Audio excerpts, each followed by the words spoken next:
అత్యాశ పోవాలి. సాధ్యమా? ఉమ్, ఉమ్, 4 కోట్ల రూపాయలకి వెళ్ళింది 40 లక్షల కంటే కూడా లాభమే 10 లక్షలతో పోల్చుకుంటే. ఉమ్, కానీ జగన్ని దించాలని ఎందుకు అనుకున్నారు? ఆ రేంజ్ లో అమౌంట్ రావట్లేదని, జగన్ నాశనం చేశాడని. ఉమ్, ఇప్పుడు 4 కోట్లు చెప్తున్నారు కానీ కొనేవాడు రావట్లేదు. చంద్రబాబు ఉమ్, గారు అమ్మించగలరా? నారాయణ ఉమ్. గారు కొనిపించగలరా? అంటే అత్యాశ అయినా ప్రభుత్వ ఆలోచన కూడా ఏమన్నా మారుతుందా సార్ ఈ 29 ప్రభుత్వం గ్రామాలకు ఆలోచన ఎప్పుడో సంబంధించి? అర్థమైపోయిందండి. ప్రభుత్వ ఆలోచన ఉమ్. నాకు అర్థమైనంత వరకు చూస్తే అంటే చేతులు అప్పటికిప్పటికి ఎత్తేసింది మారింది అనను ఏంటి? గాని ఉమ్, ప్రాక్టికల్ అర్థం చేసుకుంది.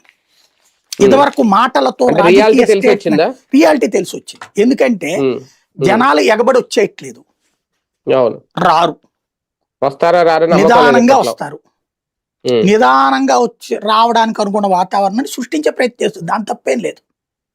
ఎన్నాళ్ళు పడుతుంది ఆ అది వాతావరణం ఇప్పుడు రావడానికి? బాబు గారు చెప్పింది నమ్మారంటే అలమాయకత్వం.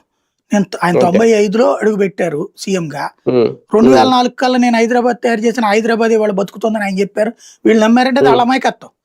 ఉమ్, అప్పటికే 35-40 వేల కోట్ల ఆదాయం సంపాదించి పెడుతుంది అది.